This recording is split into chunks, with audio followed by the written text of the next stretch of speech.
Welcome, everybody, to the Full Vantage podcast. You are going to be in for one today because if you are thinking about making an important decision, if you are in the middle of making an important decision, or if you have already made one and you're working through it, I believe today the through line of this conversation is going to be how do we decide to move forward and to maybe not live a life that we regret, maybe step into a life that has a story that's we're excited to tell, or how do we formulate and get this way of living that could change our lives? And we're going to come at it from the angle of business because we have the Adam Robinson with us today, and Adam is a business owner.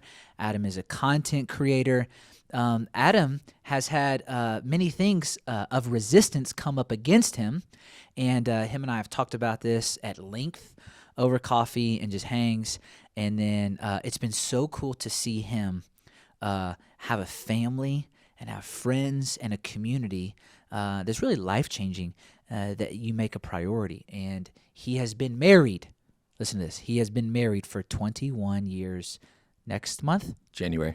Okay. Yep. Yeah. Next month. Oh, wow. I can't believe that. Yeah. Okay. Next month. And that's over 2 decades.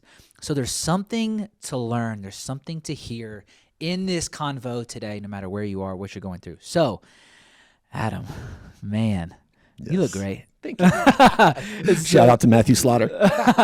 Oh, yeah. The slaughterhouse is helping you get in shape, Yes, right? yes. Stay strong. All right. Shout out to Matthew. He's been on the pod a lot. He's kind of the honorary co-host.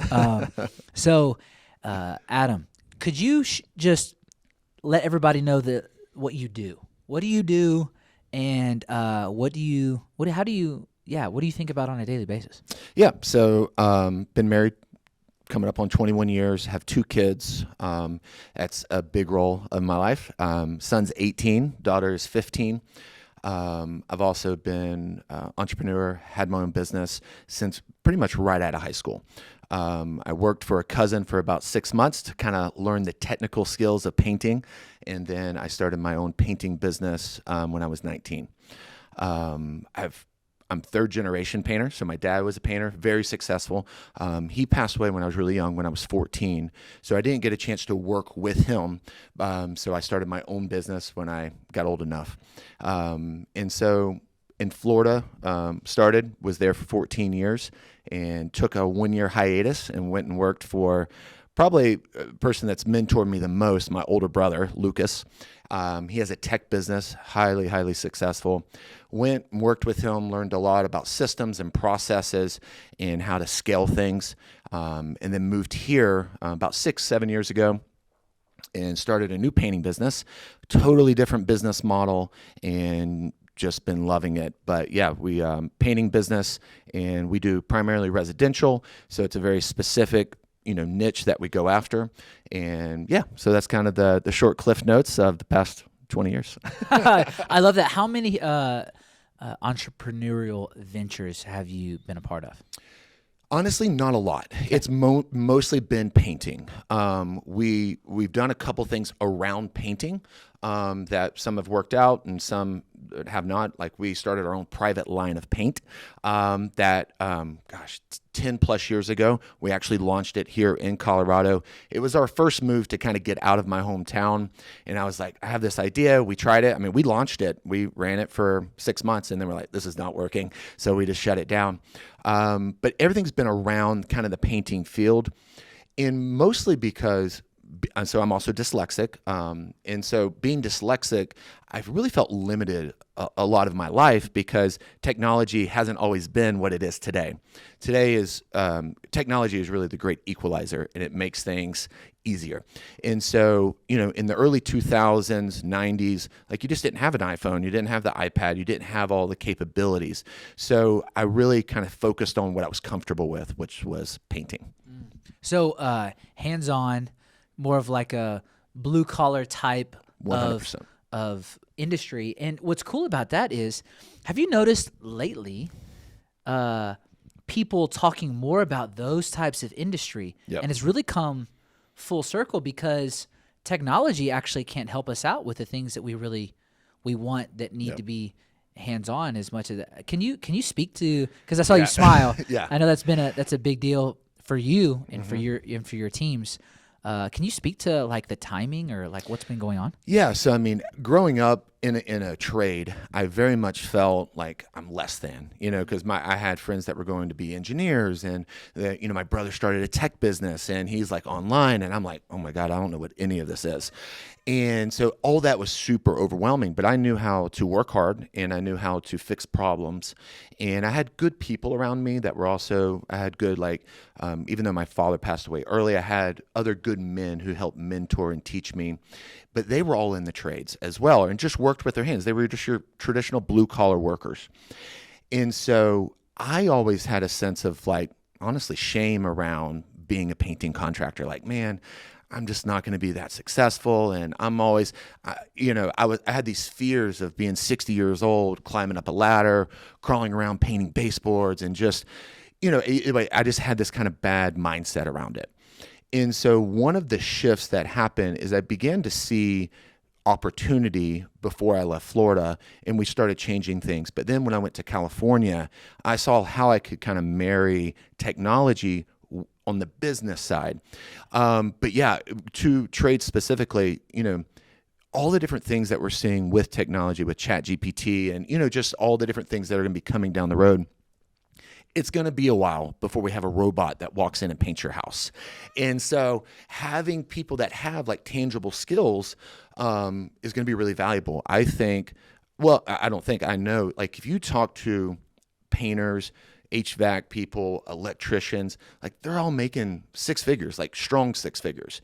And so there's plenty of opportunity to make really good money if you're willing to work hard and you got the personal skills. We've all been around people who've maybe spent a little too much time behind the computer and not enough time in front of people. And so if you can spend time with people and get good at interacting with people, it's a really good skill to have, and it's going to make a big difference in your career. So I see that very much so.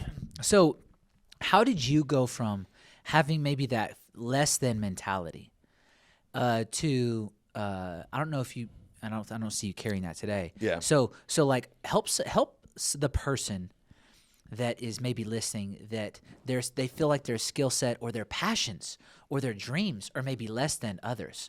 How do you reconcile that? Yeah, unfortunately, it took me longer than I feel like it should have. I would actually argue that it's probably been about 5 years. I tell people I was I was aggressively optimistic about my venture here in Colorado. And so my thought was, if I can get a business up to $1 million in revenue, then I can pretty much do what I want in a city where I don't know anyone, and just it's one thing to build something where everybody knows you and you're in a small town and, you run into someone at the hardware store, it's just that very kind of Mayberry type, atmosphere. But if I can come to Denver, Boulder, and build something, I was going to feel really good about myself. And even in that process, as I was building that, and honestly, we almost hit that goal the first full year we were here. We hit it the second year, and we went over that. But there was a couple things and I still didn't feel good. I still didn't feel confident. I still had a lot of self-doubt. But I had a couple situations. I had a venture. So when we moved, we sold sold our house, sold a rental property. And so I had some cash, and I was like, man, I got to do something with this cash. I just don't want to leave it sitting there. So I partnered with a buddy of mine, and he was kind of a mentor, and I invested over $40,000. And that was a lot of money. It's a lot of money no matter where you are. But in that process, so long story short, I lost that money. During COVID, his business crashed and burned. But somehow during that process of seeing other people fail, and there's a persona, and we see it all the time, on social media. There's an idea that people live a certain life, and then when you kind of get inside and you see really what's going on, you're like, man, they're not that much different. They don't really have it that much more together than I do.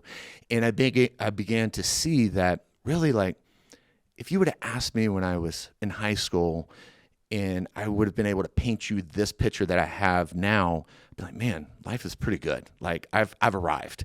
And so just getting a little perspective, because part of being a business person, an entrepreneur, and always wanting to do more and just having drive is you always see the next thing and you're like, well, I think I can get that. Let's go for it. Why not? And we can talk about, we've made some decisions on not growing anymore, but overcoming self-doubt and just having confidence. Honestly, it just came from some reflecting. It also came from having some good people around me.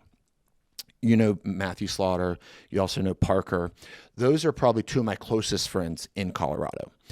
And it was also nice to meet people that didn't know me, didn't have, all the baggage from my childhood and all that, and just get to know them as adults.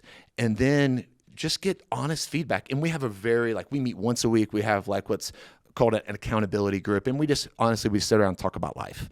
And being able to have those types of relationships and them being like, hey man, you all right? That's Matthew's thing. He's like, dude, how you doing? You all right? But then also be like, man, you're really good at this, or you're really gifted, you're talented. Not everyone can do that. And being able to call those things out, because it's one thing, in a public setting, people are flattery, they say certain things, but to have those really personal relationships and having people, and I try to do this with my son now. It's right. Like you're really smart, you're really talented, you're going to do really awesome things, but you're doing some awesome things, but you've not even begun to reach your potential. And so being able to hold him accountable and talk through that with him, hopefully is going to be really helpful to him. So anyway, that's kind of a long-winded answer, but I think relationships and then also just reflection. Ooh, having the right people speak into your life, and then reflecting to make sure that hey, how am I viewing myself appropriately? Yeah. Am I viewing my skill set in light of others? This doesn't make me greater than this. We're all in this growing process, really, and we all need to figure out if maximize that. Yeah. Do passions line up with our ability to see things get accomplished in growth areas? When you talk about dyslexic and dyslexia, my dad is actually dyslexic. Oh, very cool. So his thing is, he used to say, growing up, I spent the best 2 years of my life in the 7th grade. And so first grade for me. Yeah.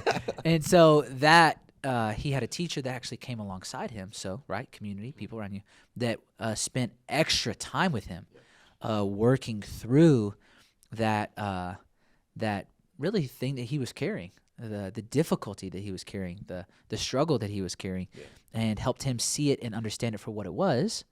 And I think he's actually flipped the script on it, because now he uses it to his advantage as almost a superpower.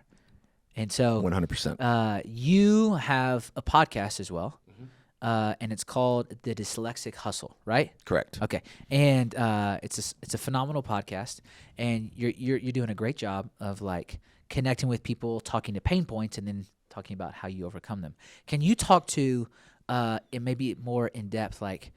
Okay, you carried naturally from birth dyslexia. Yep. Okay, and other people carry a lot of weights, whether it's something that's happened to them, or it's a struggle that they've allowed themselves to be into, or just something that was natural that just happened and they couldn't control and they've been living with. Okay, so how have you reframed dyslexia? And how are you currently doing that through the content that you're making? Yeah, so with dyslexia, I love the analogy of a superpower. We actually have a video about dyslexia as a superpower. So dyslexia is a neurological condition. And so you could talk about the science of it and all that. But the analogy I like to use with it, it's the difference between a MacBook and a PC. They can do the same thing, but they operate completely differently. And so part of the issue with dyslexia is just how you process and how you learn.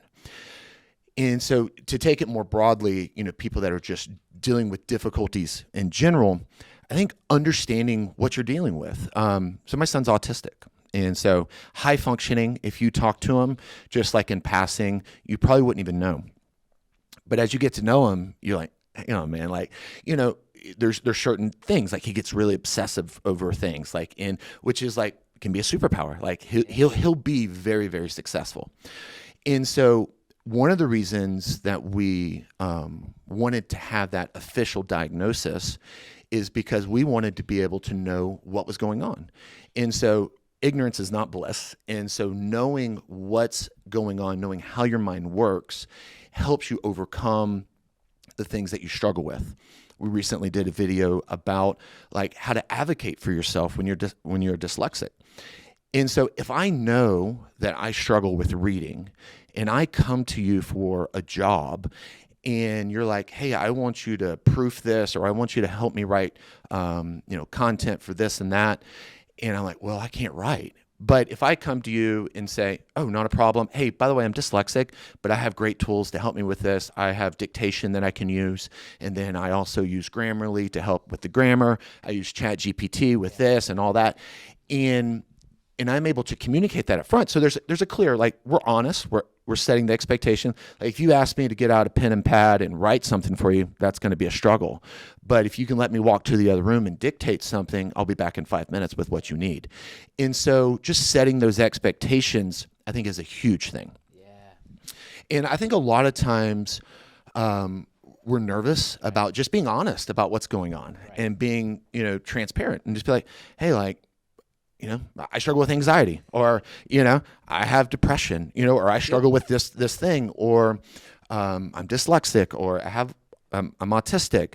And I think just being really transparent with that, but don't come in with like, when you're interacting with people, like, it's one thing to, like, if we're really good friends, we're sitting there having coffee and we're talking and I'm sharing my struggles, but I'm not expecting you as my employer to take care of me. In that sense, like, I'm coming in ready to add value to you, and I understand my weak points, and here's how I overcome them, and here are my strengths, and here's how I can help you better accomplish your goals. Okay, so what I hear you saying that's really helpful for us, whether we're carrying that or something else, I think as humans, we're all carrying something, right? Absolutely. We're all carrying something that's difficult, resistance. Is you are very upfront with where you're at, with what's being asked of you. Yep. And what's really cool about that is it levels the playing field. And then you become somebody that is trustworthy. Yep. Immediately, you become somebody that somebody can have a real conversation with. You become relatable. Now, don't those three things actually build the relationships that we're all looking for, whether Absolutely. It's in business or whether it's just in life? Mm-hmm. And it's like, man, so I think that's a huge plug for everyone. Is it like, okay, honesty is not something, especially honest about something that may be negative, is not going to hold you back. Yeah. It's not going to necessarily hurt you. And so you speak to it directly. How have you seen it play out now with you creating the Dyslexic Hustle? Like, what is the Dyslexic Hustle about, and why did you title it that? Yeah, so the title, my son, co-founder of Dyslexic Hustle, he helped me come up with the name. I work hard, we hustle. And I think, and we talk about this, is you're going to have to work harder. And I have a saying, it's like, don't do your best, do what's required. And because if your best isn't enough to accomplish the job, then you need to learn more to do what's required to do the job. Because my son's 18, he just got engaged, and he's trying to get off on his own, and he's still got kind of a gap between where he is and where he needs to be financially. And it's like, hey, you're making a commitment to do this, so if that's your best, you have to learn more skills so that you can do what's required.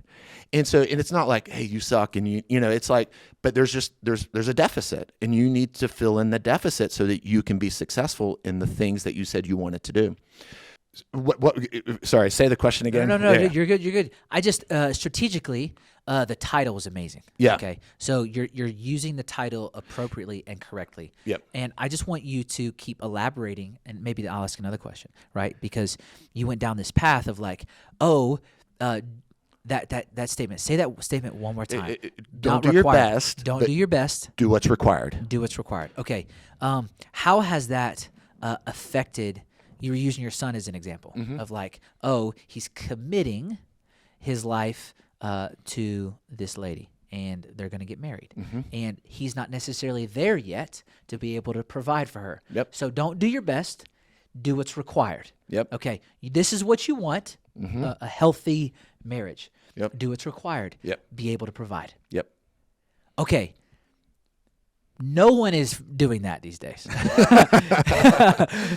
I think we settle for our best. Yeah. Now, what if someone says, "Well, isn't my best enough?" I mean, it just depends on what you want. It depends on what you want.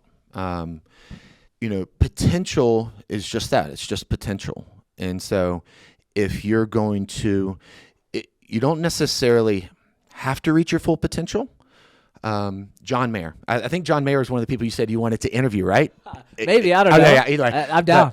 But John Mayer there was this interview about him drinking, and he wasn't like an alcoholic, I don't think, but he just talks about, he's like, I realized that if I wanted to, I had to make a decision. This was him talking. He's like, I had to make a decision.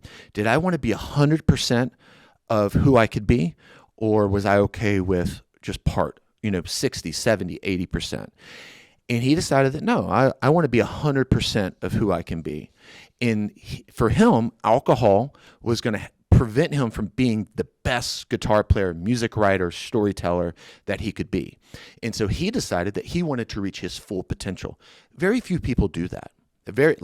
I have the ability to have a six pack. I do not have a six pack. I talk to Matthew about it all the time. Yes. But I know what it takes to get a six pack. I'm just not willing to do what is required to get a six pack. And so I think people, you just have to determine, where do you want to be? What do you want? And I'm always very careful in the conversation too. So people out there watching, with my son, is if, like all young guys, man, I want a cool car, and I want this, I want that. And it's like, well, that's awesome. But, first off, that's not the first sign of success. That's not what success is. Success is provide, protect, take care of your family. That's what success is. Raising people who, or trust God, having a good family, keeping your family together. That's what success is. But if you want the other things, if you say, hey, I want $1 million thing or $1 billion thing, that's really difficult. And you just have to be real about what that means. And pretending like it's easy is not going to help you get there. So if you want to build $1 million thing or a $10 million or $100 million thing, you just need to have realistic expectations of what that means. And going back to the name, it's like, it's a lot of hustle. It's a lot of work. And, in a lot of these things that I love podcasts, and I love YouTube. I love audiobooks. And so a lot of the concepts and principles that I have are just taken from a lot of different people and I couldn't tell you exactly who, just because it's all in there somewhere. But you don't want to just be a spreadsheet millionaire. You want to actually be a millionaire if that's your goal. And there's a difference. A different thing is required to conceptually be successful and then actually be successful. It's one thing to write a sales pitch. It's another thing to sit down and me give you a sales pitch and you actually buy from me. It's everyone loves an idea, but then to really see if it's a good idea, try to get money from that person that said it was a good idea, because then if it's a really good idea. But if you're not in the business world, if you're not making money, it's just a hobby. Ooh, I love that. That's a Dave Ramsey quote. I love that. If you're not making money, it's just a hobby. Yeah. Oh man, how does somebody go from hobby to profession? Yeah, I think reps, doing it a lot, becoming good at it. And then at some point, you just have to go out and ask. You have to make the sell. And you have to figure out, it's all about value. Everything's a value proposition. Everything is like, I want you to give me X and I'll give you Y. I want you to give me $6,000 and I'm going to paint this thing for you. And is that worth $6,000? Or, it's just about value proposition.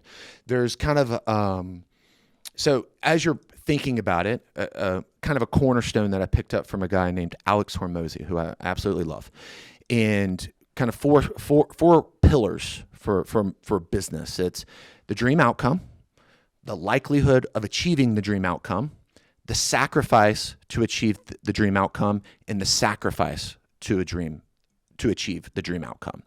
So if I say I'm going to paint your home, how believable am I that I can paint your home? Well, I have 250 plus reviews on my, and so it's believable. I don't want any money until the job's 100% done. That's believable. The likelihood that I can achieve it, again, the things I just said, and then the sacrifice, you don't have to do anything. I'm going to take care of everything. That's the value, right? I just need you to agree to it. Tell me what color you want it. I'll take care of everything else.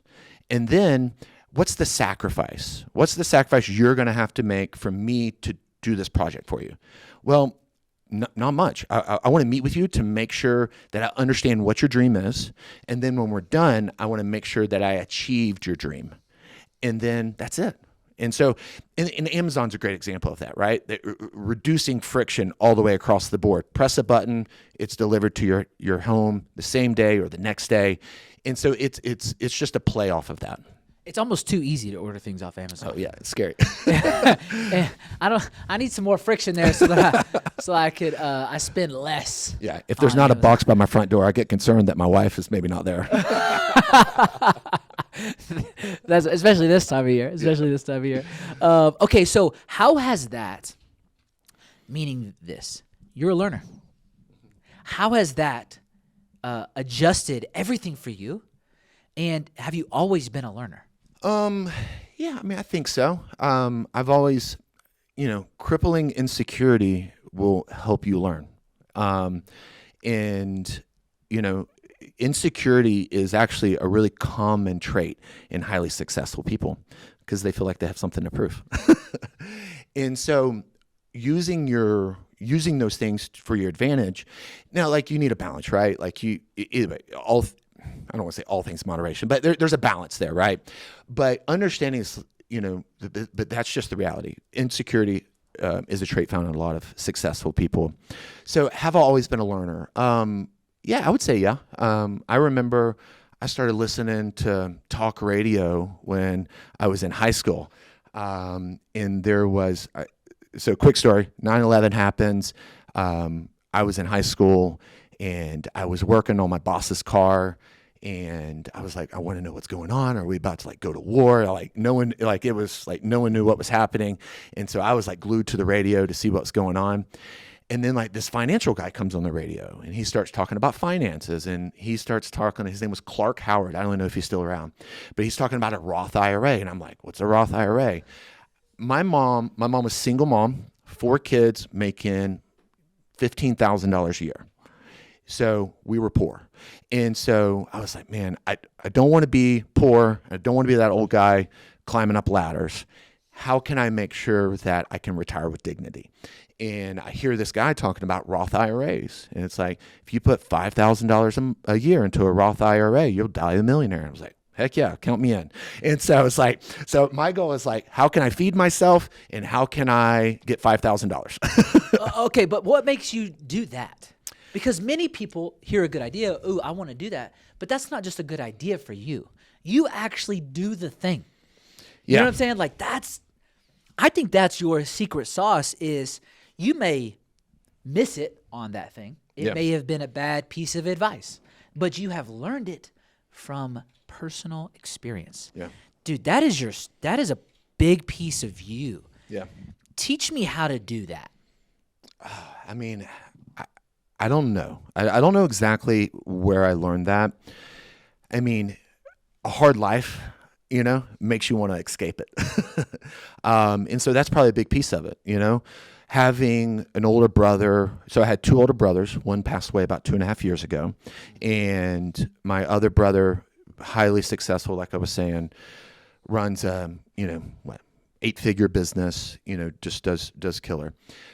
So I think having my brother, I would say my brother, and I know that's hard because not everyone has a brother they can learn from. And I've actually talked about this too, is mentors are great, but not everyone can get a mentor. So find a hero, because a hero you don't have to have a relationship with. Like you don't. You can respect Superman without ever seeing Superman. You can understand that there's a power there. You can understand that there's something to learn from that. But a mentor, that requires your time. That requires your sacrifice. And so if you can find one, great. But if not, just like find people that you want to be like. And the question is how did I go from hearing something to knowing I need to implement it? And I don't really know, other than I just knew I needed something different. I knew what life could look like, and I knew that life would be really hard if I didn't make real, meaningful, intentional decisions. And so, yeah, I just started down that path. Now, full disclosure, I didn't start putting money into an IRA for another 10 years, but I knew where I was going. I will say this. I've always been good at setting a path, setting a vision, saying this is where I want to go, and this is how we're going to get there. And even if I don't know exactly how to get there, I'm going to experiment and play with it until I get there. Yeah. I think that's so refreshing, because you learn the thing and you don't do it immediately, but it's there. Mm-hmm. And you want to get to a point where you can do that thing. Yep. And you're not stressed out necessarily about not being able to do it yet, but you're going to do it. Yep. It's only a matter of time, yep. which is also something I know you love. Yep. Probably saying to yourself, maybe not regularly, but you live in that world with your vision. Yep. This is where I'm headed. It's only a matter of time. Yep. Because you have a firm belief that your vision will come into your life. Yep. Okay, so teach me, if I am on the edge of this entrepreneurial venture. Let's say in the next 8 months, okay, I want to step into something. I've got 8 months. Okay. What do I do? I've got an idea. That's it. Yeah. So you have, ideas are good, but they're a dime a dozen. Like they just don't matter until you can operate it. And so you have to make sure, you have to figure out what the money transaction is, is when it comes down to it. You have to figure out, how are you going to turn that idea, how are you going to add value to be able to present it to me so that I want to give you money for the idea that you have. And so in the only way to do that is by going out and asking the question. Do it before you think you're ready. When I got to Colorado, I didn't know the market. I understand the industry, so I had that advantage. But I didn't have anybody to do the work for me, and I didn't know the pricing. And so pricing from city to city can change, much less state, from big Denver, Boulder, very affluent, to redneck town in Florida. So very, very different. First job I did here, I paid $500 to get it done. Like I underbid it so much that it cost me money to get the job done. But I was just like, I'm not going to figure it out until I do it. Now, I will say, this time around, when I started my first business, I had $500. When I started this business, I had $10,000 allocated, and we were launching. It's kind of like raising money for like a nonprofit. Like we came in prepared with a little nest egg. So if you don't have a nest egg and you're looking to launch something, be prepared to work more than anyone else. And again, do what's required. And for me, when I started, it was me in a truck and a bunch of paintbrushes. Like I did the work. I did the work from as long as needed during the day to get the job done. And I went home to bid the next job, and I worked the weekends. I did everything I had to do to be successful. And when something had to be done, I just got it done. And I worked a lot. I didn't We didn't eat out, didn't have cable, didn't go on vacation, didn't have an Xbox, didn't have PC. I didn't have any of that stuff. A fun night for me and the wife was getting, back in the day, you could get a $5 Hungry Howie's pizza, and we could watch reruns of the DVD we had, and that's what we did. And we were content with that, but we were building something. So I think sacrifice, Dave Ramsey says this best. He's like, live like no one else so that you can live like no one else. And so if you can sacrifice today, you won't have to sacrifice as much in the future. And so for that entrepreneur, figure out where the transaction's going to happen and get out there and just start talking, because you may think it's a $2,000 transaction when really it's a $500 transaction. And so, but you don't know until you get out with and talk to people and start making the proposition about the service. So you got to figure that out, and then you have to adjust and be willing to work for less to get your feet wet, to get experience, and to learn. I've painted many projects for contractors where I didn't make as much money as I thought I should have, or maybe I just broke even. So two different scenarios. One, I just needed some cash flow to pay the bills, and I also wanted to build a relationship with someone that could give me business in the future.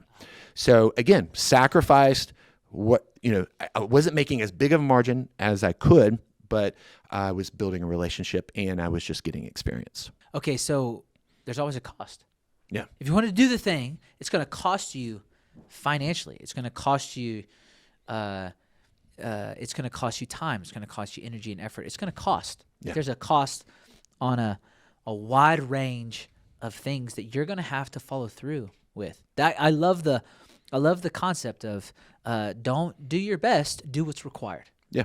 And I think that's awesome, because what's required is your best. Just understand that there's a timeline that's involved. Yeah. Which is also what I hear you say. Yep. It's your best concerning how long your best is going to take you to get to where you need to be. Yep. Right? Was that fair? Absolutely, because another common trait of successful people is impulse control. So if you can delay satisfaction long enough, you'll be successful. Like if you never had to make $1, YouTube is great. This podcast, like if you just do it long enough and don't stop, it'll be successful. I heard you talk about it in your 1 year anniversary. It's like, if I just do it 1 year, it puts me like in the top percentile. And it's like, there you go. You just didn't stop. So I don't know if you've monetized or whatever, but like if you don't have to make a certain thing, or if you can just delay, it's like get the bare minimum you need out of it, or maybe you do this and then you go do Uber Eats or Uber whatever, to pay your bills. And it just requires that sacrifice 100%. But that comes to the vision, right? If you can set the vision and say, all right, this is where I want to be. And then put some details. Like you can have a 5-year vision, but like, okay, what's that look like in year 4, 3, 2, 1, 6 months? Like, okay, well in 6 months I want to do this. Or what do I need to do tomorrow? What do I need to be doing tomorrow? What do I need to do with my time today? Because like, look at your time on your phone and see where you're spending your energy, your mental energy. Like you don't need that much time to decompress. Like, you just got to do better. You just have to be able to do the thing. And so it's easy to come up with excuses on why you can't do the thing. Most businesses go out within 7 years. I've said, the goal is to have money and time. So most people start a business because I just want to have more time. It's like, well, maybe. Like if you really hit a home, like if you hit like a grand slam and like you hit the holy grail, you'll have time and money. You can get money. Like that's very doable. But you're probably going to work a lot and you may not have a lot of time. But if you want time and money, man, that's really difficult. That's hard to do. And like I have a pretty balanced life now, but I didn't for 15 years. In the summer, I don't have a balanced life. In the summer, I'm hustling. I'm working. That's my go time. I am going all in. So again, I can push through 6, 7 months of really 10, 12, 15 hour days because I know in the winter I'm going to go ski twice a week. So I'm okay with that. Well, you set your priorities and the dream up that way, and now you know how to accomplish what you really want. Yep. And so what's really cool is I hear you saying a ton of like, hey, I am assessing where I am and where I want to be. And then I'm assessing, am I hitting specific strategic markers on that way there? And why do you now want to ski 2 times a week? Yeah. So I have 2 kids. Yeah. And so when we started, both my kids skied. My son doesn't anymore because his priorities have changed. And so he needs to go learn how to make money. And I was like, yes, you do. Go make money. My daughter's 15 in different expectation. And it's just an awesome time. You know, she just started driving, so she drives some, and then when we get in the mountains, I drive. But, you know, and then while we're driving, she reads some of her favorite books to me. And while we're on the slopes, we're just having a great time. In the summer, you know, and this is a new thing because we've reprioritized some things to not grow as much. We're going to start. We camp together, and we've done that for the past couple years, just a couple weekends, and now we're going to start doing like every month, you know, maybe twice a month. So we're prioritizing what it is valuable to me and her and our family. And so could I say, hey, I'm going to grow this business into, you know, so we're just under a $3 million business. And there was, up until this year, we were like, let's go to 10. Let's go to 10. I can do that. And then this year, me and my wife sat down and just had a real conversation. It's like, what do we really want? What are we trying to achieve? And it would take another 3 to 5 years of really like intentional growth to get there and maintain it and systematize it. And I was like, man, I just don't know if I want to do that, you know? Because if you would have asked me 10 years ago what success looked like I'm way beyond it, you know? So why move the goalpost? And I would have said, well, I'll always move the goalpost. I'm just like, because that's who I am. I'm going to grow business. That's what I do. And it is part of who I am. But then I said, but do I also want to be a really involved father? Do I also want to have like the strongest possible relationship with my daughter? Do I need my daughter to be seeking affirmation through other people in other ways? No, I don't want those things. And so I make more than enough. And so just saying, hey, this is enough. And once our daughter is grown, we'll reassess. And, you know, if we're both like, man, we're kind of bored, then maybe we'll grow some more. But I have a feeling that we'll enjoy that next part of life in a more productive way than, you know, painting people's homes. I love that. Would you say I hear you like you're not moving the goalpost again. Yep. Would you say that you are moving the goalpost? You've just changed the field. Yeah. Yeah. I see you as someone who's never going to stop growing, someone who's never going to stop investing, someone who's never going to stop pursuing goalposts, if you will, which is scoring, which is accomplishing. Okay, just for everyone that's not understanding the football analogy. Like it's okay to move the goalpost, but it's okay to change the goalpost field once you've already scored here. 100%. And this is enough because this is a greater. Yeah. And so you've actually adjusted the goalposts and assessed what matters more. Yeah, and that's very true. And so part of that shift, the new field, is, I mean, I have what I need, and so we've you've seen in movies and maybe even know someone in real life that you got the really successful parents and the kids are a mess, and the knowledge didn't pass down to the next generation of how to accomplish the thing. So it's one thing to be able to provide. It's another, the whole old analogy, give them a fish or teach them how to fish, So my kids have a great life, much better than anything I ever imagined. But also it's time, if I'm not focused on my business, I can help my son with his business. And sometimes my wife's like, well, what are you doing? It's like, and it's a dance. Like, you do something, see the response. Okay, based on that response, I'm going to do this. It's like marketing. It's like you try something that didn't work. So we're going to tweak this and try that, or that worked. Let's put more money on it. And so it's a dance, in anything and with my kids. It's the same type of thing. So right now, the new field is helping my son, and that's again the same way that I had kind of a combined effort. People speaking into my life. He's got people around him. He's got great people like Parker and Matthew who are just like good influences in his life, and then he's got my brother, his uncle that he just spent 6 months with in California. And then he has me and his mom, and we haven't talked about my wife, but my wife plays a big part in the business as well. She does all the bookkeeping, accounting. She's the dot the I, cross the T, make sure. I always say she keeps me out of jail, So on the tax side, So with my daughter, she's a writer. She's a huge creative.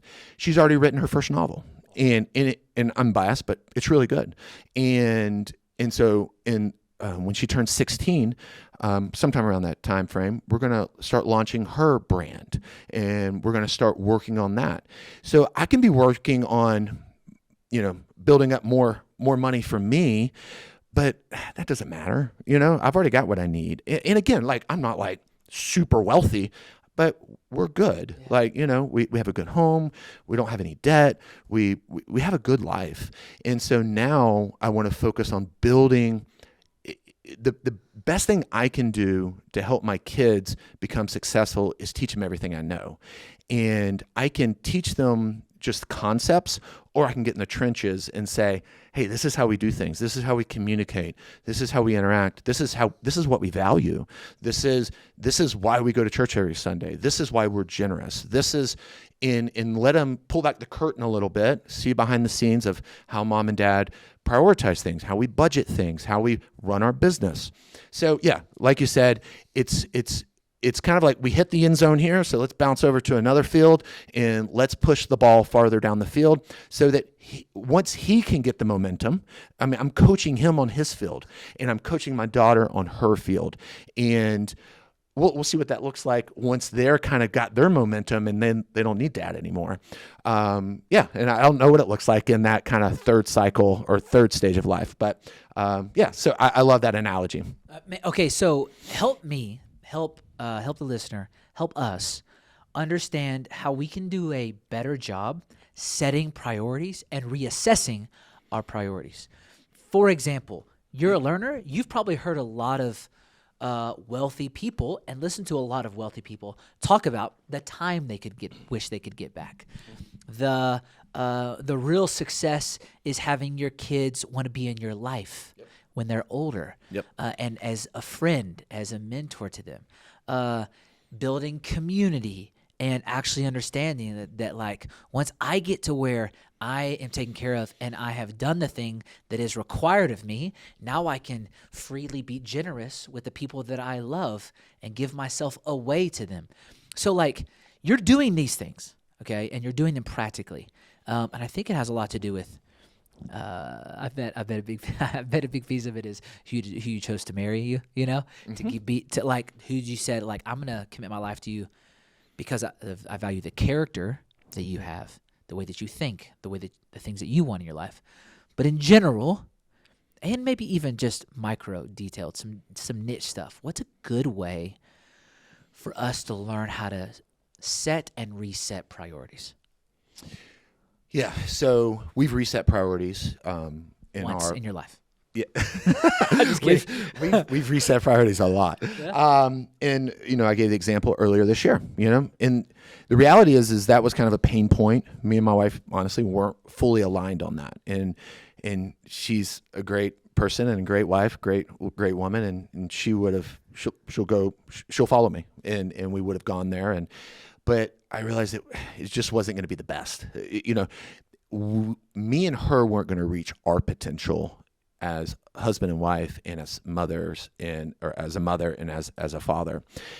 And so, looking at that, me and my wife had a conversation last night about retirement and about savings, and we were setting priorities and we were setting expectations. And part of that conversation is like, well, if we put money here and then we're going to put money here, we're putting money here for this. So if that changes, then I don't want to put money there. I want to put it back over here. And so the goal, the vision dictates the priority. And so with our kids, specifically in how we want to raise them, my wife has homeschooled our kids.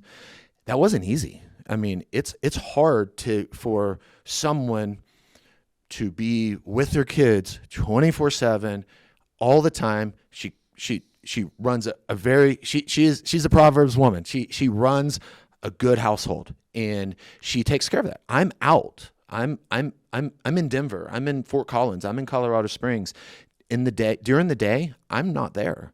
I'm out providing. I'm out killing something and bringing it back so we can eat. And so she carries a lot. But she had that really strong conviction that she wanted to homeschool the kids. And it's worked out tremendously for us, being that my daughter's dyslexic and my son's autistic. Saying all that to say, we set a priority of what we set that priority because of what we wanted. We wanted our kids to be like us. We didn't want them to be like some random teacher we didn't know. And so because of our goal, it set the priority of what we were going to do. So that meant there were certain things we didn't do in life because we didn't have the money to do, because we didn't have two incomes. 2008, the Great Recession, was not fun. It was brutal, and we had just bought a house, and it was hard. Like, it was hard every day, and we homeschooled our kids, and she didn't work, and we kept going, and I did what was required out in the field to make money, and she did what was required at home when I wasn't there. And so setting the vision and saying, this is what we want life to look like. This is how we want to educate our kids. These are our values. And then building a life around that. I love this conversation for a lot of reasons. I love it because you're constantly assessing pain. Yeah. You're letting the pain actually determine like what is talked about, the points that are talked about, the things that you want to overcome, the things that you want to see solved for. And you're saying, hey, is this pain problematic, or is it something that we just have to go through and overcome? How do you know if the pain is a problem to solve or something you must push through? Yeah. Again, it's valuation. I'm in business. I love analytics. I love numbers. I love to be able to, they all tell a story. They all, we work hard on building stuff that tells me, it tells me a story about what we've done, so I know where we're going. And in relationships, I think it's the same thing. It's, sometimes I'll just pause and be like, hey, like, what's going on? And sometimes it's something you can fix, and then sometimes it isn't. Sometimes it's just, and I think that's kind of what you're saying, is like, how do you know if it's something we can fix? Do we need to change something? And, I'm guilty of this, and I think maybe a lot of guys are guilty of this, of like, let me fix it, And some things just aren't fixed. They just are.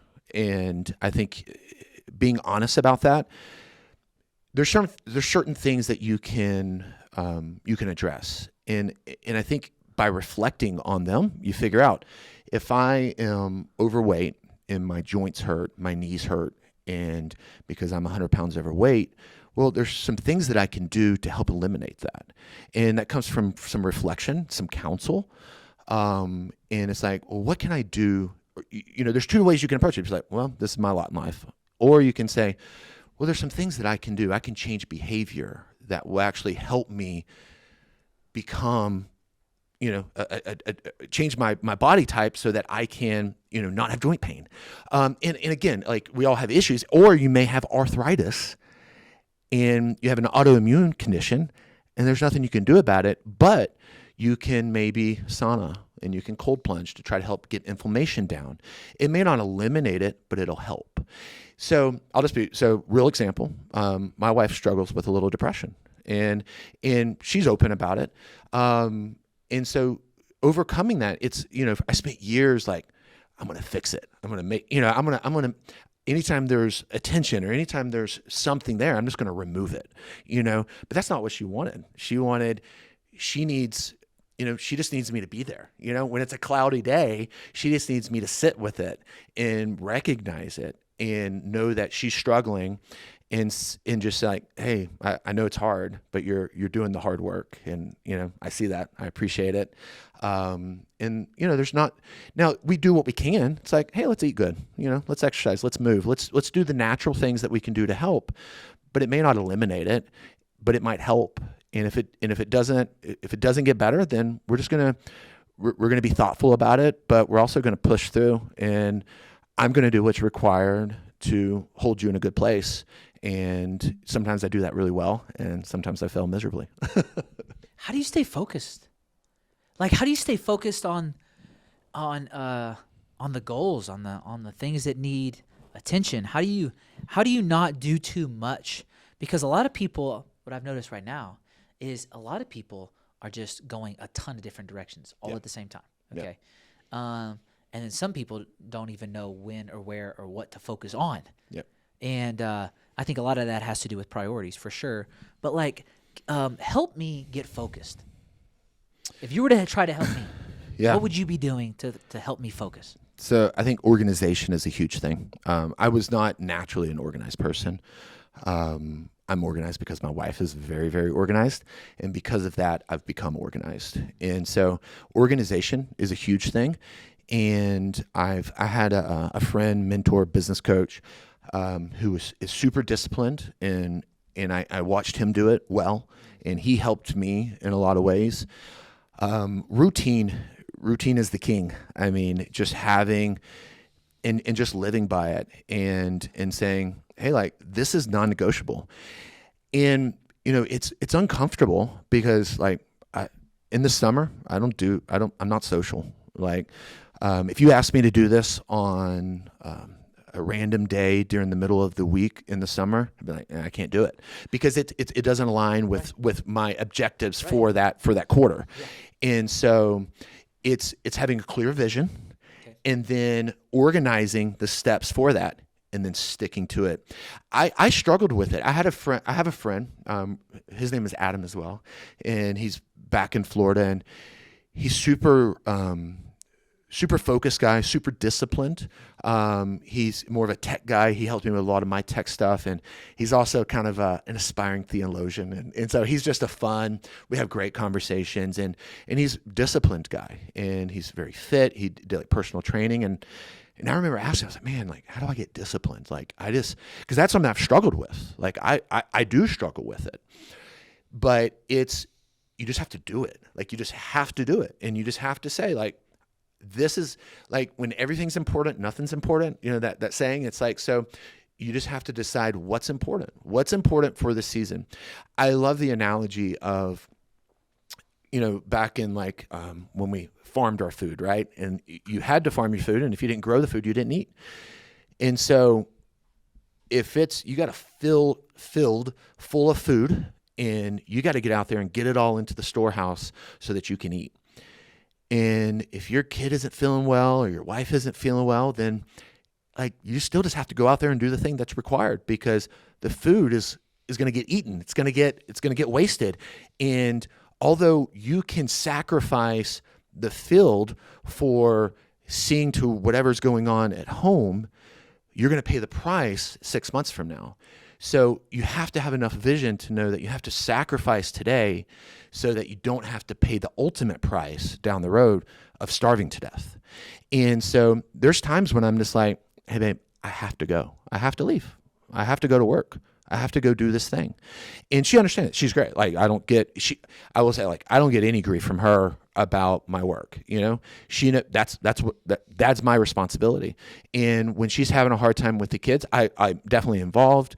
When she's trying to figure out the curriculum and what she wants to do, son autistic, daughter dyslexic, they learn totally different. She worked really hard to tailor a curriculum that would help them succeed, and she did it very successfully. And she spent a lot of time. So I'd come home many nights, and I'd love to snuggle up on the couch after a nice meal, but she's working. I worked all day. She's working that night. We have a responsibility. We have things to get done, and it just has to be done. And a clear vision allows you to do what's required, because the goal's already been set. It's been set before the bell rings. It's been set. We know where we're going. We know what we're doing, and we know the things that have to be accomplished to get to that thing. And so we're not stopping until those things are done. And so holding to the schedule and being rigorous about that. Okay, so as you hold to the schedule and you're rigorous and you've spent a lot of time, it's also been said, and I love this concept, the more that you prepare, the better you can pivot. Yeah. So it's not that you have to necessarily stay on that course if you shouldn't, but the more you prepare, the more you understand the totality of the situation. And the more you understand the totality of it, the more you can pivot and just adjust it slightly. Yep. You're not changing the whole thing. You just may adjust slightly, which is what I see you build a team around you to help you do based off the pain that you feel. Yep. Okay, so one of my favorite things that we do, we don't necessarily do it every episode, but one of my favorite things that we do is we kind of, a lot of times, I don't even know if people know this, but we wrap up thinking about something that either you are learning that we should learn or something that we should learn, and maybe even a question that we should begin to start asking ourselves. And I love this, recording this when we are and thinking about when it's going to be released, because it's towards the end of a year, okay? And so we're looking at another fiscal year, another calendar year, and so January's coming, all right? What is something you are learning right now, or something that we should all be thinking about and either have learned, revisit, or learn before the beginning of next year? Yeah, I think the thing that has helped me the most in recent years is the idea of finding the constraint. And so it served me well in business, and the same principle serves me well just in relationships. And so finding the constraint to do the thing you want to do. I mean, finding what you want to do is a different conversation. So if you know where you want to go and what you want to do, where are the constraints? And piece by piece, just address where the constraints are. Because again, the business analogy for me would be, or really for anyone, is like, you may not need more marketing. You may just need a better product. Like if you have a terrible hamburger and you're trying to get everyone to come and you're advertising it and everyone's giving you 1 stars because you don't know how to cook a hamburger, well, you don't need more marketing. You need a better product. The constraint is not the marketing. The constraint is the product. And, the constraint, in this part of my life is not, hey, I need to make more money. The constraint is I want to teach my kids how to make money. I want to teach my kids how to provide for themselves. I want my daughter to understand what it is to be around a good man, what it is to be a good wife, what it is to be a successful entrepreneur for both of my kids. And the constraint for that was my time. How much time are they spending with me? How many, these ski trips that we go on twice a week, we talk for 2 hours there, 2 hours back when we go up to Copper or Winter Park. And so she's getting to know who her dad is at a very, intimate level, because we're having conversations without distractions. We're not watching a TV show, which is great. You can relax, watch a movie, whatever. We're not on our phones. We're not playing games. We're just talking. We're getting to know one another. And so she's learning who I am. So the constraint, I think if you want just a word, find the constraint, a couple words, find the constraint and then reflect on what that is, and reflect on what it is you need to do to achieve the thing that you want. Maybe it's find a spouse, where's the constraint? Well, how many people are you meeting a day? Sometimes people get, I'm very much involved in our church and grew up in the church. And sometimes, people can get kind of weird about it. Like, well, God will just bring me someone. It's like, well, maybe that'd be cool. Maybe it'll just drop right there in your lap.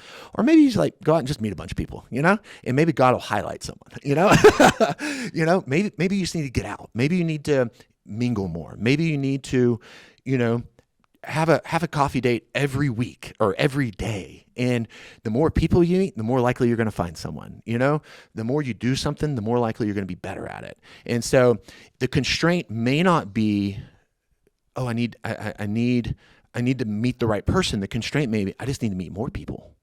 You know. So anyway, I think you can kind of repurpose that idea, that principle. I'm big on that. I find a principle and live on the principle of it, because like you were saying, like the course may change. Like, you know, what you want out of life. You know, my wife thought that she wanted to be in the mountains. She hates being in the mountains. And so like it changed, you know? I mean, and she's coming to peace with it, and it's, you know, like, it's good. We have a beautiful home, but like, she's like, yeah, like when the kids are gone, like we're getting out of the mountains, you know? So things change because you just don't, sometimes it's just, you don't know what you don't know. But yeah, I think find the constraint and reflect and be thoughtful. You know, don't mistake movement for production, you know,